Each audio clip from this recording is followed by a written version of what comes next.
Então, eu vou explicar rapidinho assim, qual é a nossa proposta, né? A gente tem pesquisado no nosso mestrado em Ciências Sociais a questão do gênero, né, feminino principalmente, mas a questão de gênero do ponto de vista do espiritismo. Então, o espiritismo ele tem uma particularidade em alguns aspectos, né, na questão de gênero. Nomeadamente, Allan Kardec ele já fala nessa questão seria essas discrepâncias que o homem durante a história, né, dessa maneira errada, como o homem muitas vezes tratou na história com relação à mulher, então dizendo que toda essa forma de covardia seria um ato cruel, enfim, né, e tem essa conotação então mais igualitária. Mas o movimento espírita e o espiritismo ainda são tratados de maneira diferente. Eu acredito que eu gostaria de entender um pouquinho melhor dessa percepção de vocês acerca se os espíritas de fato estão tendo uma postura menos machista, se isso de fato gera uma sociedade mais pluralista, mais respeitosa, né? Então, vou começar pelo Sr. Jorge. Primeiro vamos falar um pouquinho do espiritismo no âmbito geral, depois a gente traz essa questão mais vinculada à mulher. Podemos até falar um pouquinho de homossexualismo, que é uma questão que está muito em voga, até que ponto a gente pode entender como isso sendo natural ou não, e depois a gente pode pegar do ponto de vista mais internacional, ver como é que você vê essa abordagem também das questões de gênero, né? Porque existe um movimento quase que contra as religiões por conta desse tema, né? Que algumas religiões ainda muito conservadoras estão tentando impor uma pauta mais rigorosa, imperialista, né, nesse sentido. Então, vou só anotar aqui enquanto a gente conversa, que nós não, caso alguém fale alguma coisa que seja interessante, a gente retomar o retorno. O nome do senhor eu já sei. Qual é o nome do senhor? Eduardo dos Santos.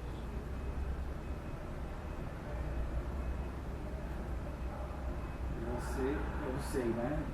Não sei. Você é do Espírito Internacional. Secretário Executivo, né? Não, sou integrante, membro da Comissão Executiva. Tá.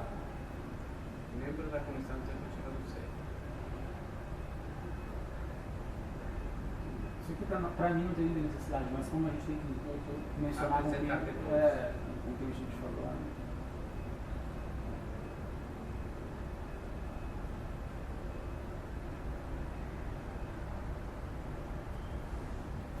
Então tá. Sr. Jorge, você foi eleito há pouco tempo presidente da Federação Espírita Brasileira, né?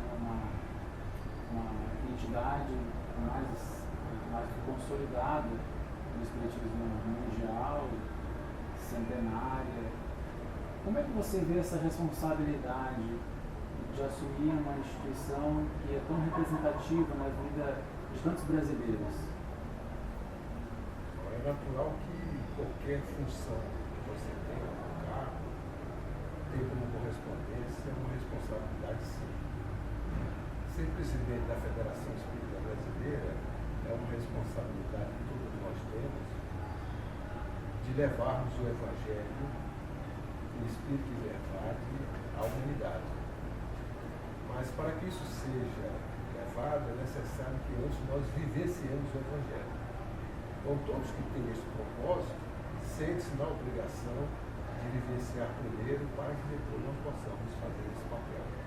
Então a Federação Espírita Brasileira, ela como instituição, ela tem esse papel de estudar a doutrina espírita, de vivenciar a doutrina espírita e também de fazer a divulgação dela para a humanidade e para aqueles que estão interessados.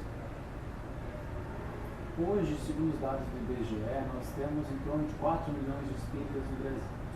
Mas, se nós fôssemos pegar o mercado editorial de livros espíritas, a gente pode dizer que o número de simpatizantes é maior que isso, inclusive pelos recentes longa-metragens que tiveram um sucesso público bastante grande. Você acredita que para onde vai caminhar o espiritismo nesse novo século que já está chegando na metade da sua segunda década?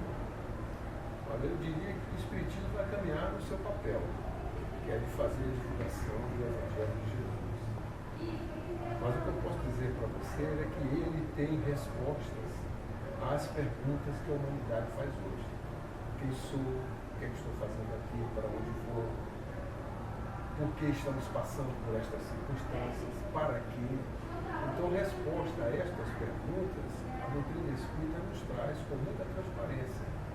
Então, o que eu vejo é de que estes princípios que a doutrina espírita abraça, como imortalidade do espírito, comunicabilidade entre os dois planos da vida, aqueles que nós chamamos de encarnados e desencarnados, né? Todas as leis morais, a lei de destruição, amor, a lei de justiça, amor e caridade.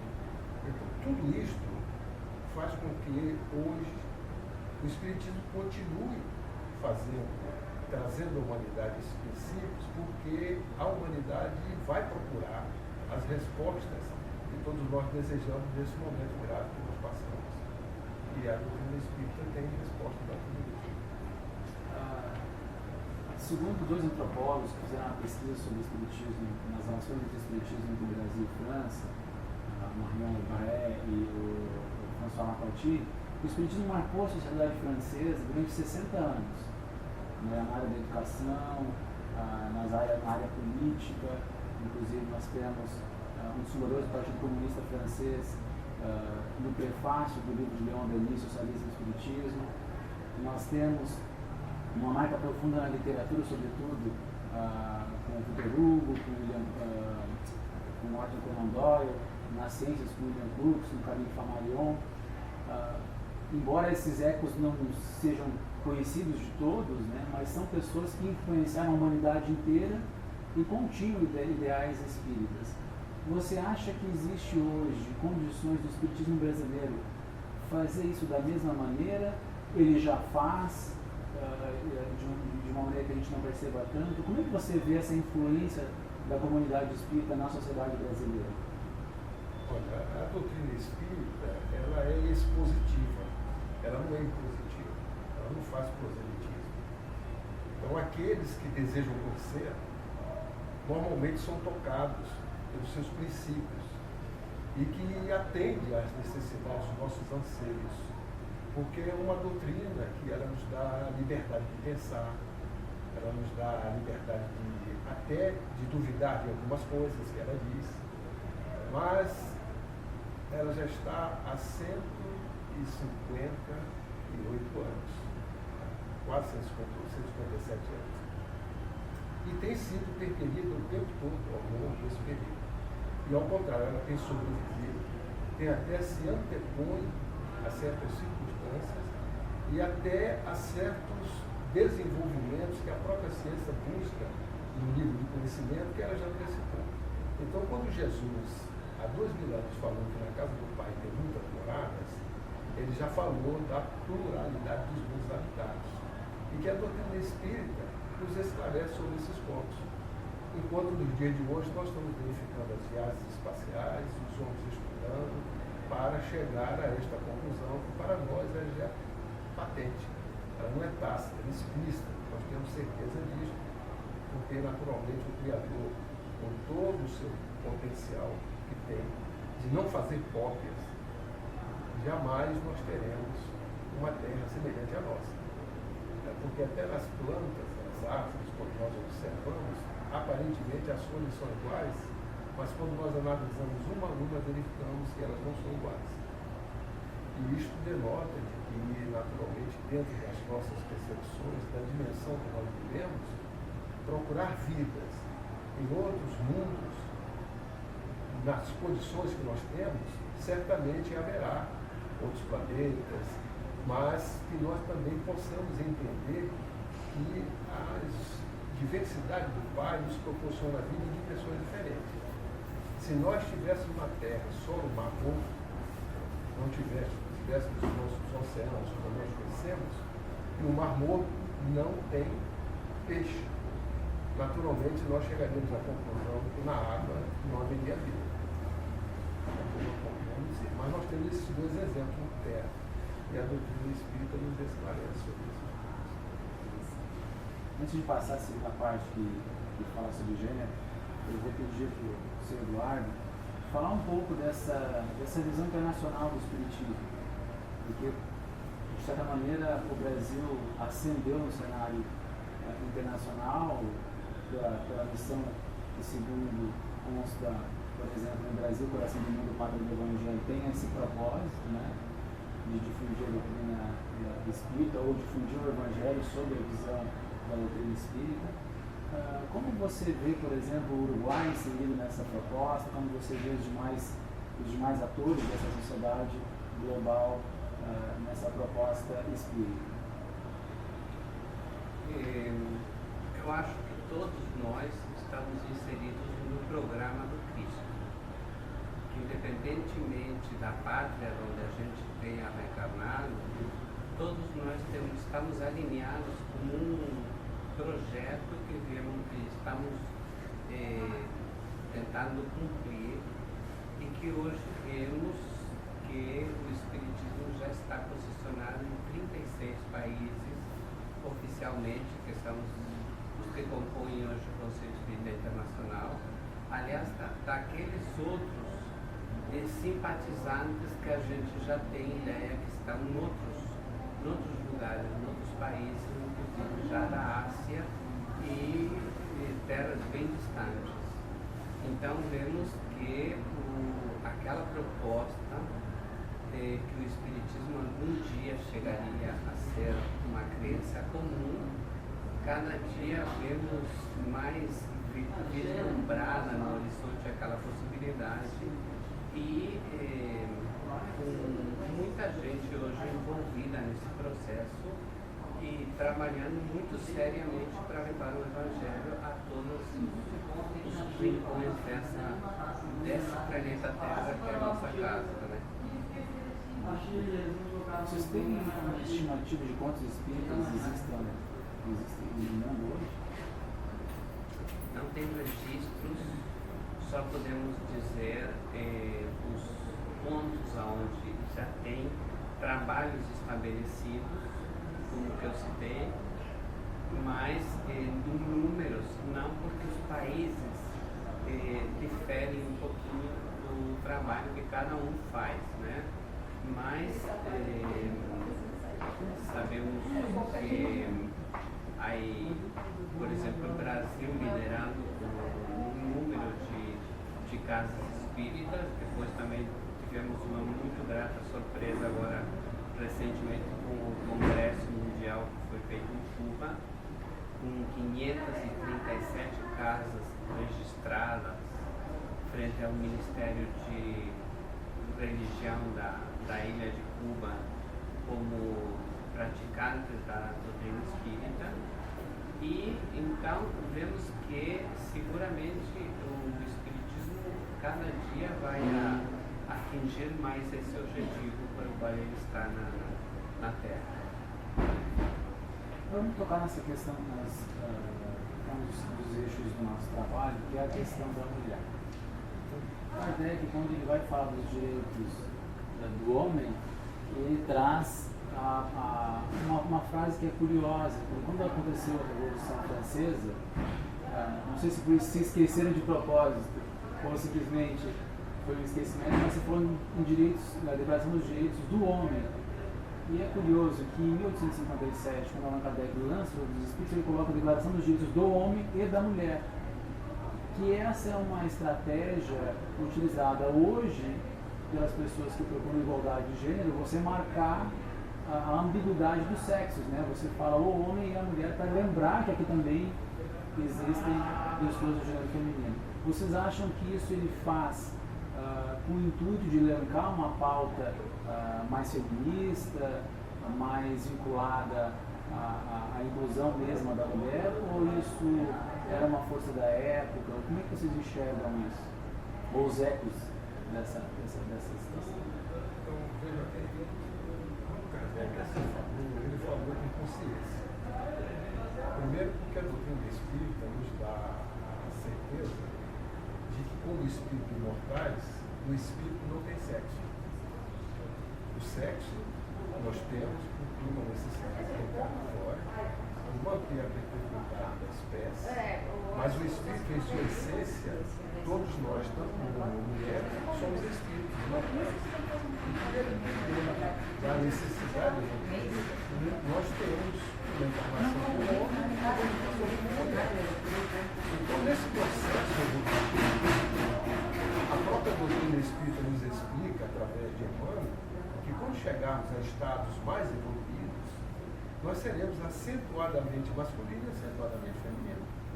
São experiências necessárias que os sexos, no caso do sexo oposto, homem e mulher, eles dão ao espírito condições de ele vivenciar circunstâncias que vão lhe proporcionar ter uma visão cósmica maior na amplitude da sua consciência e do seu sentimento. Então, quando ele assim falou, eu vejo ao contrário, que ele falou com consciência, sabendo perfeitamente que a diferença entre o homem e a mulher é a função que a mulher tem que o homem ainda não tem, que é justamente de conceber. Porque as demais, as mulheres de hoje, nós estamos vendo na sociedade que elas são tão eficazes ou melhores do que os próprios homens. Como também os homens são tão eficazes ou melhores do que as mulheres, dependendo da vontade e do livre-arbítrio que cada um deseja imprimir na sua vida. Então, imagino que quando Kardec fez isso, ele já fez com esta consciência e já numa visão de futuro, demonstrando o que hoje nós chamamos de politicamente correto. Porque quando eu era mais jovem, quando se chamava homem, entendia que nós estávamos dirigindo tanto ao homem quanto à mulher. E naturalmente hoje se faz necessário fazer essa distinção para evitar esta conotação. Perfeito. Você acredita que esses irmãos nossos que estão vindo com uma proposta em pautas diferentes, né, como é a pauta do movimento gay? Como é que a doutrina espírita vê essa ascensão dessas pessoas e essa discussão que toma conta das redes sociais, que toma conta das novelas? Como é que a doutrina espírita vê essas pessoas que optam por ter a sua vida compartilhada com pessoas do mesmo sexo?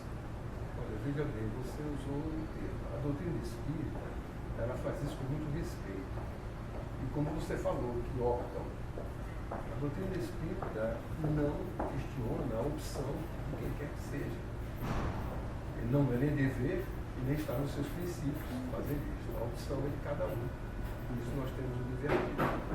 E ela nos ensina que nós devemos apenas observar, não só na questão do homossexual ou não, mas de todo o espírito encarnado, o caráter ético-moral que nós imprimimos na nossa vida. Sejamos heterossexual, sejamos homossexual, é o caráter que nós imprimimos quando se fala na relação do sexo, por exemplo. Então a opção cada um faz, e ela deve ser respeitada, porque como espíritos imortais que somos, com muitas existências, e como as existências são solidárias, a própria lei de reencarnação pode explicar isso de diversas maneiras, para que nós possamos melhor entender e respeitar o semelhante da forma como ele é e não da forma que nós desejamos que ele seja. A gente agradece a presença de vocês. Lembrando que o Espiritismo é objeto de estudo da antropologia já há algum tempo, aqui na própria, além da nossa faculdade, na Pontifícia Universidade Católica. A Universidade Federal do Rio Grande do Sul tem uma linha de pesquisa exclusiva em Espiritismo, patrocinada pelo CNPq. Então, isso gera discussões entre pesquisadores com temas relacionados ao Espiritismo. E essas pautas, elas são necessárias justamente para nós atualizarmos os pensamentos, né, em torno das religiões, para mostrar que, comparando as religiões, nós conseguimos construir ideias mais assertivas sobre a sua função social, sobre as suas características intrínsecas. Vale lembrar um termo da antropologia que, segundo um estudioso de Princeton, Dr. Quinones, que, segundo ele, o termo transculturação, criado pelo antropólogo Fernando Ortiz, ele deriva do conceito de transmigração das almas criado por Allan Kardec. Então, mostrando que essas relações entre ciência, entre a própria religiosidade, da própria espiritualidade, de alguma maneira, elas podem trazer conceitos novos para a gente entender a própria sociedade, independente, né, dos fatores religiosos, mas que sirvam para nós compreendermos nós outros melhores. Né? Então, eu agradeço o tempo de vocês, deixar vocês ir para a janta e fico muito sensibilizado pelo tempo de vocês aqui, para que a gente possa aprimorar um pouco mais a nossa pesquisa. Muito obrigado. Obrigado a você, viu? Seu mestrado. Obrigado. O pessoal começou a servir lá, tem certo? Ah, tá Tudo certo, meu amigo? Terminou bem a reunião do dia também? Muito boa, muito produtiva, muito bons todos os assuntos que a gente trabalha. A Beth, você gostou bastante do programa de liderança, né? Gostei. Ela comentou que o livro está ficando pronto agora também. E vamos tocar com ele para frente lá no Uruguai. E gostamos também da ideia de voltar numa reunião regionais. Isso é muito bom, era muito bom esse projeto, né? Acho que ele está colocando as coisas. Eu acho. Os primos de novo. Eu acho que